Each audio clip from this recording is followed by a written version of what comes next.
Assalamualaikum warahmatullahi wabarakatuh. Kami dari kelompok 2 akan mempresentasikan hasil kelompok kami, yaitu yang berjudul Analisis PT Unilever. Nama saya Mariatul Kitia, nomor NIM 20210531. PT Unilever adalah perusahaan multinasional yang memproduksi barang konsumen yang berkantor pusat di Jakarta. Perusahaan ini didirikan pada tahun 1930. Perusahaan ini mempekerjakan 171.000 pekerja, karyawan di Indonesia, memproduksi makanan, minuman, dan juga produksi kosmetik. PT Unilever termasuk perusahaan yang memproduksi produk disesuaikan dengan selera lokal.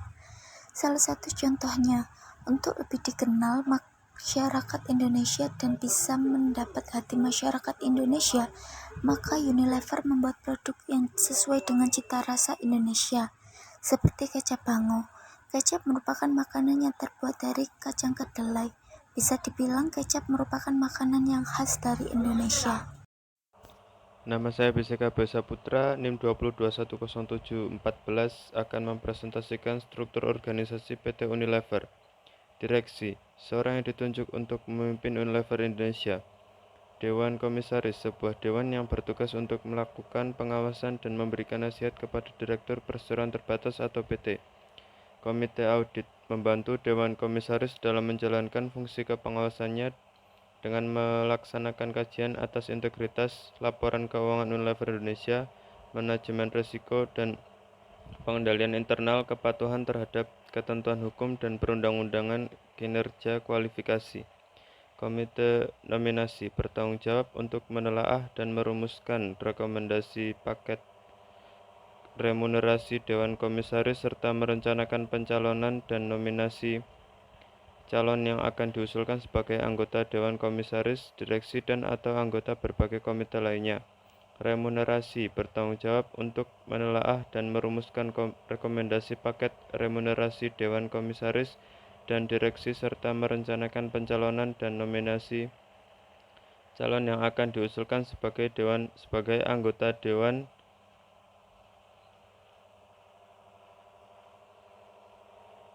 Komisaris, Direksi, dan atau anggota berbagai komite lainnya.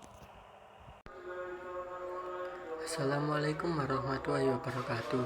Nama saya Muhammad Ferry Saputra, NIM 20210739.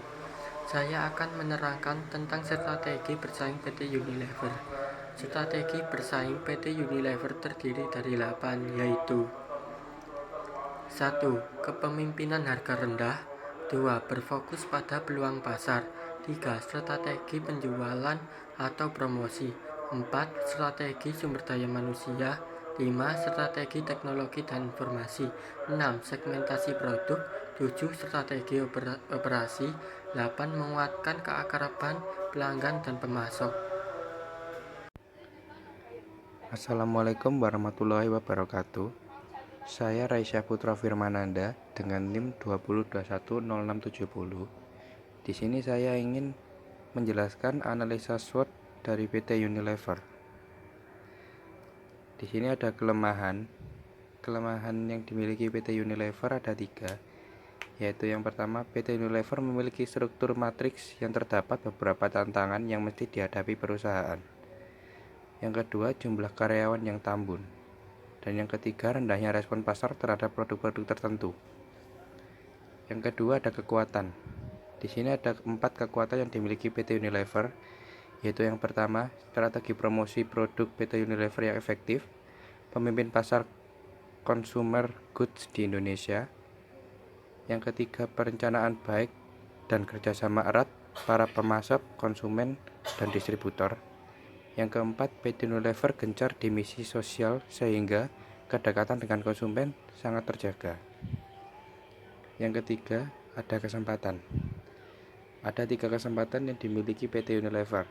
Yang pertama, stabilitas ekonomi yang relatif baik dengan pertumbuhan yang menggembirakan bagi ekonomi Indonesia sebesar 6,3%. Yang kedua, tingginya kepuasan konsumen terlihat dari predikat prima indeks kepuasan konsumen. Yang ketiga, tingginya tingkat ketergantungan masyarakat akan jenis produk customer goods. Dan yang terakhir, ancaman. Ada 5 ancaman yang dimiliki PT Unilever.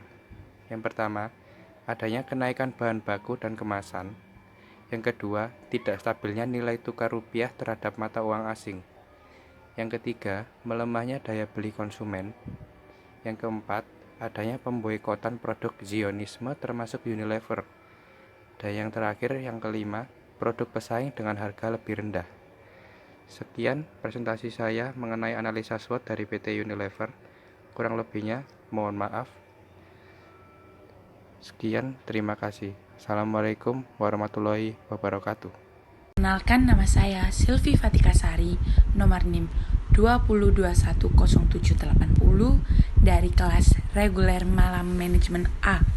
Kesimpulan, pendekatan penjualan akan efektif dan efisien apabila direncanakan dengan menerapkan pola regionalisasi atau diterapkan di daerah-daerah tertentu. Unilever sudah menerapkan regionalisasi karena Unilever telah memiliki pabrik-pabrik atau juga cabang perusahaan di tiap-tiap negara. Strategi-strategi yang ditempuh PT Unilever ini sangat baik dalam dunia usaha sehingga kendala dan masalah yang dihadapi sangat sedikit dan tidak menjadi masalah besar dalam perusahaan besar ini.